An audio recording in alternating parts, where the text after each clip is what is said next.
Hey guys, welcome. Welcome to the All-Star Fantasy Football League Week 14 preview. We got a lot to talk about. A lot of moving parts. This is the final regular season week of our league. Two teams are out. 5 teams are in the playoffs. Buckeye Nation, Fatties, Reapers, Copperheads, Death by Texas are in. Antlers, Flyers, out. Who need to do stuff this weekend are the Hooligans, Big Blue, and the Cake Standers. So we're about to get into that right now. First matchup we're going to talk about is the Texas Cake Standers and Big Blue World Champs. I got Phillip Rivers starting. I got the Packers starting against Creverin. I don't know what else I'm going to do. The rest of my lineup right now is, I don't know. I can't figure out what I'm going to do. According to Jeremy's lineup, he's got Wilson, Freeman, Howard, Cooks, Fitzgerald, Josh Gordon, Greg Olson, Dan Bailey, and the Broncos. Scheduled for 113 points this weekend. I've got 116 at my lineup right now, but I don't know. I just don't know what I'm going to do, but we'll find out. Anyway, for in this, if I win and the Hooligans lose, I will get wild card because of the tiebreaker system. We would have the same overall record. We would have the same division record. Then it would have to go to the other tiebreaker, which would be overall points scored. And now that's the one where I would actually be better than the Hooligans, and that would put me in the wild card. But first, I have to win, and the Hooligans have to lose. A lot of moving parts.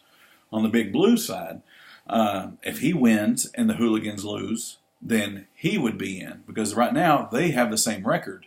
If the Hooligans lose and Jeremy wins, or Big Blue wins, then he would go to 8-6. Hooligans would go 7-7. Therefore, 8-6 is better than 7-7.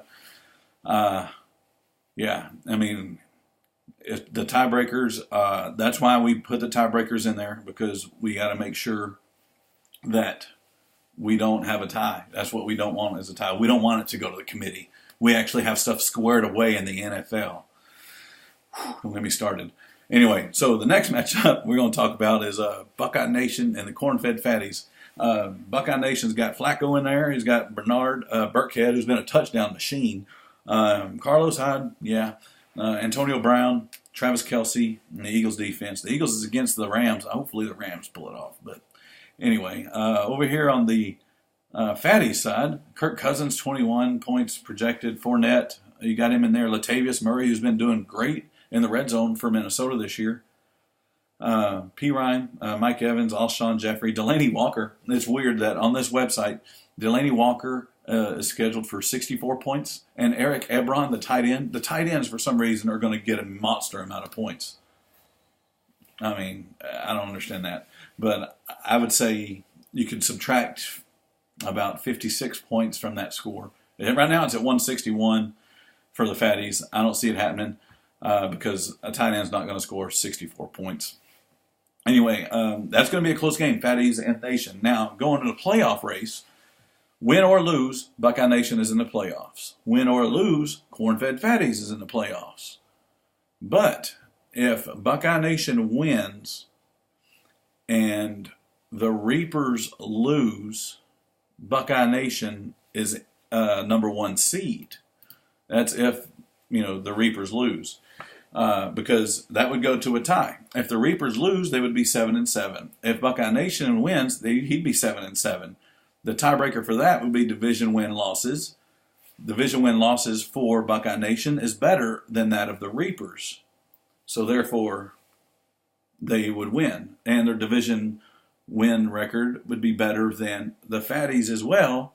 So that would make Buckeye Nation number 1 seed. And then the Fatties and Reapers would play next week.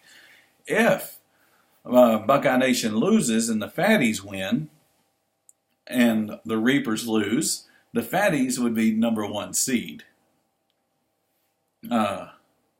Because they would have a better division record. Because they're playing they would be 5-3 at that point for the division. So there's a lot of moving parts there to see who's seated where. I mean, it's a tight race at the top, where it's a tight race at the bottom in our division. So anyway, that's that. Next matchup is the Reapers and the Antlers. Now, the Reapers, right now they're number 1 seed. They're locked in there at the top. If the Reapers win, they're number 1 seed, period. No doubt about it. They are number 1 seed, period, if they win. If the Antlers win, they're not in the playoffs, but it would help Nation and it would help the Fatties decide, who's going to be 1 and 2.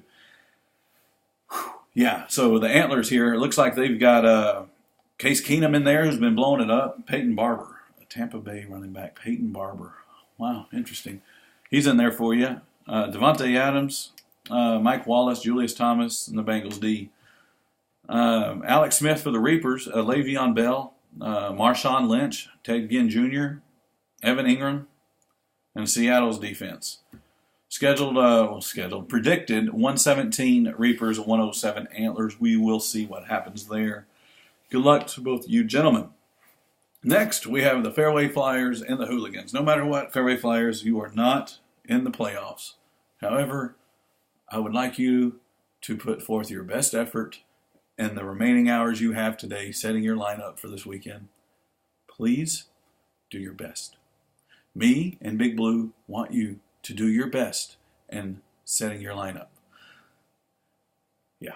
Right now, you got Carson Wentz in there, Deion Lewis, LaShawn McCoy, Dez Bryant, Jarvis Landry, Gronk. He's suspended. Please change that. Gano and the Chargers defense. For the Hooligans, he's got Breeze, good Lord, Kenyon Drake, McKinnon. Hopefully they slide more to Latavius. Marquise Lee for Jacksonville, Thielen for Minnesota, Jason Witten for Dallas, Cardinals defense.